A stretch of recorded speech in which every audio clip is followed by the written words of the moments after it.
હંમેશા હીરા કે કાપડ વેપારના લીધે ચર્ચામાં રહે છે, પરંતુ આ વખતે સુરત યુવાનોના વિઝન, વિજ્ઞાન અને એઆઈના લીધે ચમક્યું છે। સુરતના 3 યુવા વિદ્યાર્થીઓએ મળીને કમાલ કરી 3 મિકેનિકલ એન્જિનિયરિંગના વિદ્યાર્થીઓએ તૈયાર કરી છે એક એવી બાઇક જે સંપૂર્ણપણે એઆઈ સંચાલિત છે। આ બાઇકનું નામ છે ગરુડા। આ બાઇક ભવિષ્યના વાહન વ્યવહાર માટે નવો માપદંડ સ્થાપિત કરી શકે છે। આ ઇનોવેટિવ પ્રોજેક્ટ શિવમ મૌર્ય, ગુરપ્રીત અરોરા અને ગણેશ પાટીલે પાર પાડ્યો છે। जैसे आपको भी पता, हमें भी पता है कि आने वाला जो टाइम है वो इलेक्ट्रिक का होने वाला है, क्योंकि पेट्रोल जिस हिसाब से पॉल्यूशन बढ़ रहा है, गवर्नमेंट भी ईवी को अडॉप्ट कर रही है, ईवी को पुश कर रही है ताकि आने वाला जो टाइम है वो क्लीन रहे और फ्यूचरिस्टिक रहे। तो इसलिए जो इस बाइक का जो पूरा राइडिंग है ना, पूरा इलेक्ट्रिक बेस है। मीन्स इस पे हमने पेट्रोल से चलने वाली कोई भी चीजें इसके अंदर नहीं डाली है, ये फुल्ली प्योर इलेक्ट्रिक है। मीन्स इसके अंदर आप जब राइडिंग भी चलाएंगे ना, नॉर्मली पेट्रोल बाइक में चलाते हैं तो आपको इंजन की आवाज आती है, बहुत सारे नॉइस क्रिएट होते हैं, लेकिन इसके अंदर जब चलाएंगे ना तो एक स्मूथ राइडिंग एक्सपीरियंस आपको मिलेगा। तो गरुड़ा मात्र एक बाइक नहीं, ते भारतीय युवाओनी वैज्ञानिक दृष्टि, इनोवेटिव पावर और टेक्नोलॉजी प्रत्येना जुस्साનું પ્રતિબિંબ છે। આ વિદ્યાર્થીઓ એક વર્ષ સુધી અવિરત મહેનત કરીને માત્ર 1.80 લાખ રૂપિયામાં ગરુડાની હકીકતમાં બદલી કાઢી છે। ખાસ વાત એ છે કે બાઇક માટે 50% ભાગો સ્ક્રેપમાંથી મેળવવામાં આવ્યા છે અને બાકીના ભાગો જાતે જ ડિઝાઇન કરવામાં આવ્યા છે। હાલ રાઇડરના ઇશારે ચાલતી આ બાઇક ભવિષ્યમાં સંપૂર્ણપણે ડ્રાઈવરલેસ બની શકાશે અને રિમોટ અથવા વાઈફાઈ કનેક્શન દ્વારા સંચાલિત થશે।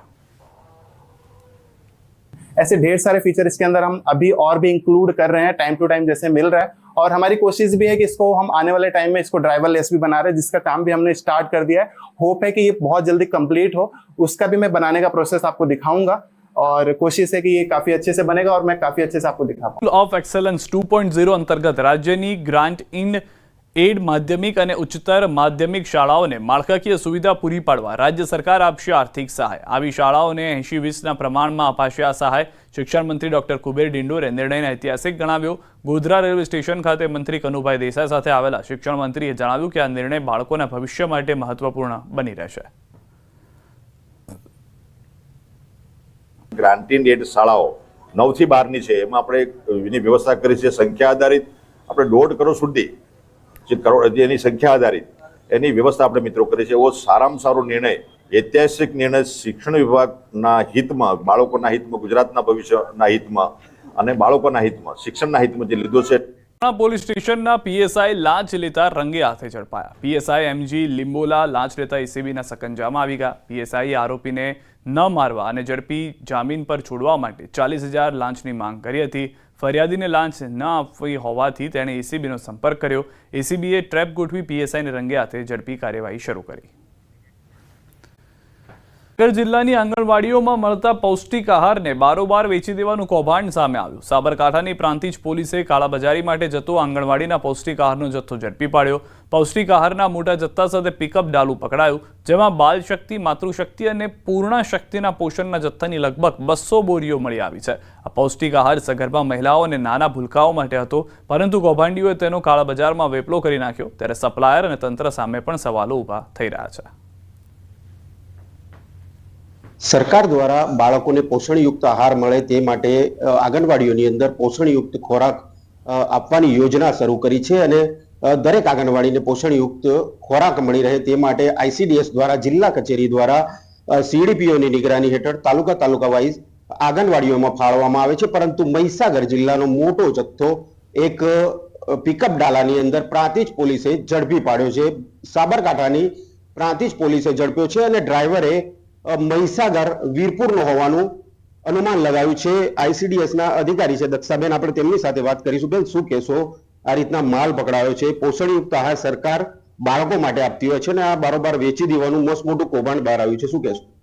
આ બાબતે 4/8/25 ના રોજ માન્ય સચિવ શ્રી સાહેબ અને માન્ય જિલ્લા વિકાસ અધિકારી શ્રી અને પીઓ શ્રીની એક રિવ્યુ બેઠક હતી વિડીયો કોન્ફરન્સ મારફતે।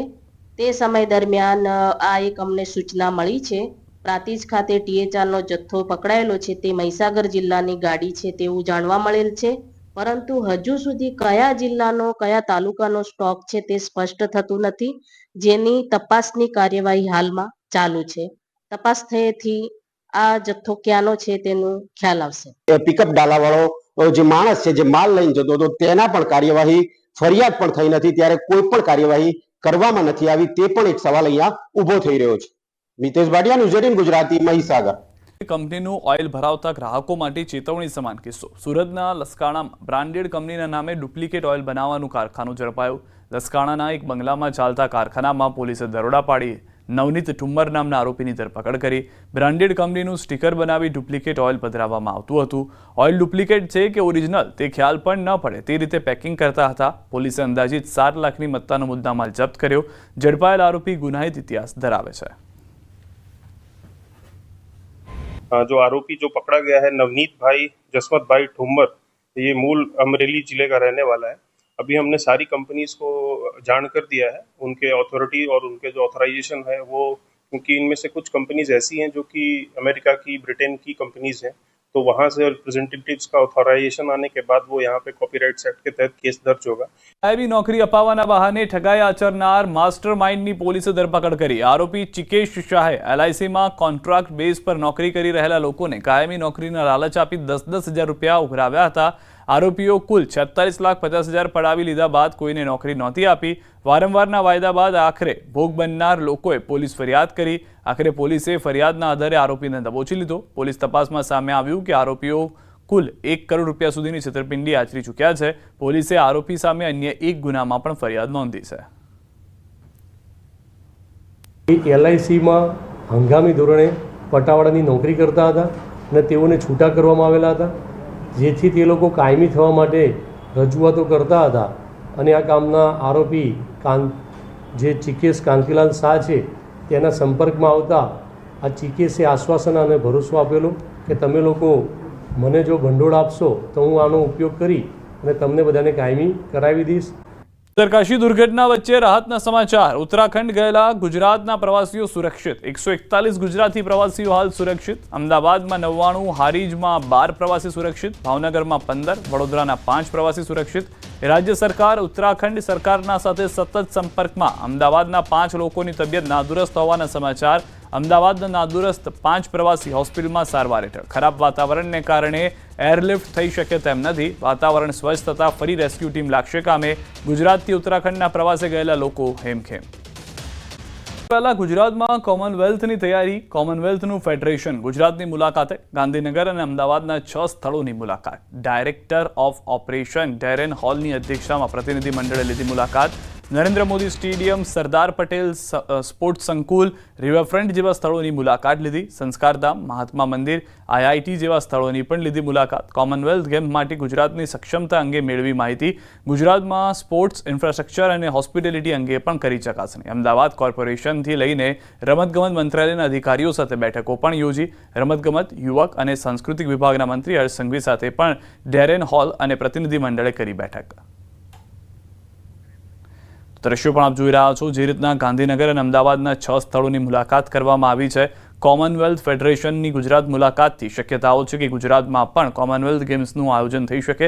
તેની સાથે સાથે ઓલિમ્પિક પહેલા ગુજરાતમાં કોમનવેલ્થની જે તૈયારીઓ છે તે પણ એક મહત્વની ભૂમિકામાં જોવા મળશે.